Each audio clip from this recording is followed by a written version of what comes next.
muraho mwongeye kwirirwa abakunzi bo mu Gikari TV. Uyu munsi tubafitiye amakuru menshi iri wacicikana hano ku mihanda. Ku nkuru ya mbere turatangirana n'inzu ya nyakwigendera Michael Jackson yashizwe ku isoko ku giciro cya miliyoni 12,500 by'idolari, mu gihe nyamara yubatswe mu 2005 kuzura itwaye agera kuri miliyoni 20 z'amadolari. Benshi batunguwe n'uburyo iyi nzu yahombeshejwe, mu gihe n'ubundi umuryango we uri mu makimbirane no mu manza zidashira, ubaza impamvu irimo iracungwa nabi mu micungire nyine yayo. Management yayo iri hasi cyane, barimo barahomba nabo ubwabo ni bari kumvikana barwanira imitungo yasizwe na nyakwigendera Michael Jackson. Dusimbukire kuri TMZ mu yandi makuru bidasubirwaho. Britney Spears yamaze gutandukana burundu mu buryo bw'amategeko na Sam Asghari, nyuma y'igihe urukiko rwiga kuri gatanya yabo. Aba bombi babanye nk'umugore n'umugabo muri Kamena 2022, ariko muri Nyakanga 2023 bahita batandukana, ndetse muri Kanama 2023 bahise bagana iyi nkiko bavuga ko batagihuza nk'umugabo n'umugore, nk'uko tubikesha TMZ. Iratangaza ko kuri uyu wa kabiri tariki 2 kuri uyu wa mbere Ukuboza 2024 ari nibwo bombi bahawe gatanya. Britney Spears bivugwa ko yujuje imyaka 43 ari ingaragu kuri iyi tariki, nk'uko TMZ bivuga nibwo yavutseho. Mu yandi makuru turagaruka ku muraperi Eminem yahagurukije Drake ku ntebe y'icyubahiro yari afite ku rubuga rucuruzwaho indirimbo rwa Spotify. Niwe urimo gukurikirwa cyane kurusha Drake wari umazeho igihe kinini, aho Eminem ayoboye abandi baraperi na miliyoni 93,086 by'abamukurikira.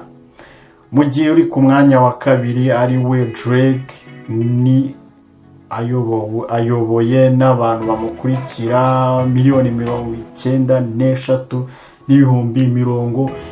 93,082,082.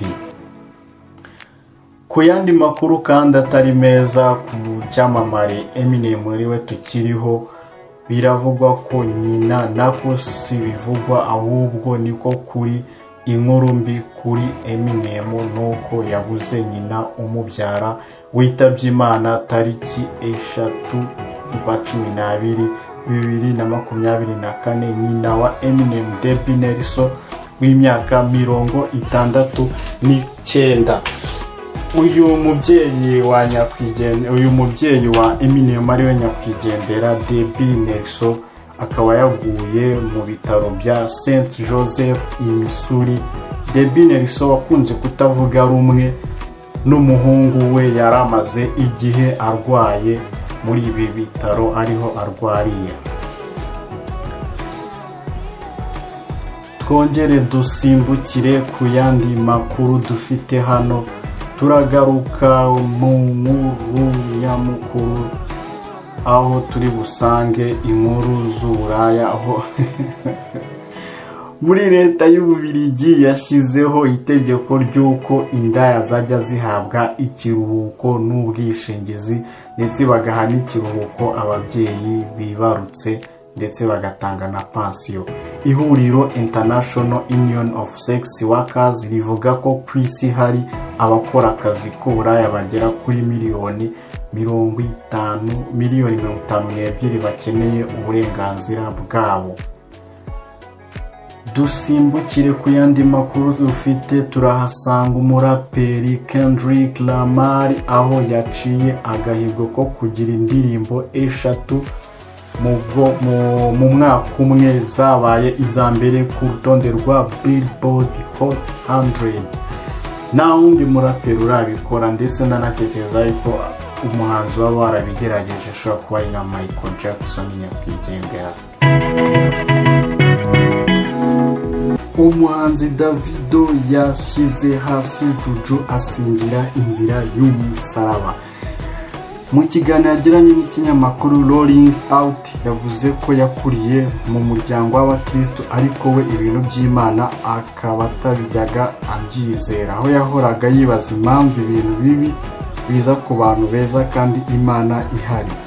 Yavuze ko yatangiye kubyemera nyuma y'uko apfushije umwana we w'imfura, ariko nyuma agahita yibaruka impanga agatoranywa mu bahatanira ibihembo bya Grammy Award ku nshuro ya mbere, ndetse akaza no gukora album yise Timeless, ikaba nziza kuruta izindi zose yakoze.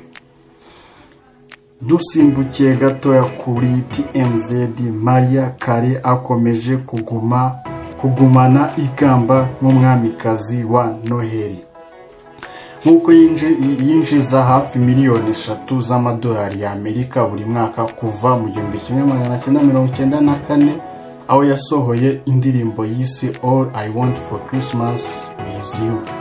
Iyi ndirimbo ya Noheli imaze gukusanya miliyoni zisaga 60 z'amadolari y'Amerika ava muri copyright kuva yasohoka, bitewe cyane no kuba yarakomeje kuba ku isonga kuri Billboard mu ndirimbo za Noheli. Travis Kelce akomeje gushyirwa ku gitutu cyo kugira ngo arongore Taylor Swift, umukunzi wiwe.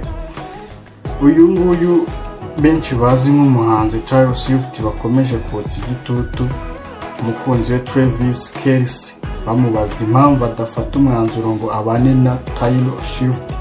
Igitutu cyo ku mbuga nkoranyambaga cyatangiye kuwa 29 Ugushyingo 2024, ubwo Travis yashimiraga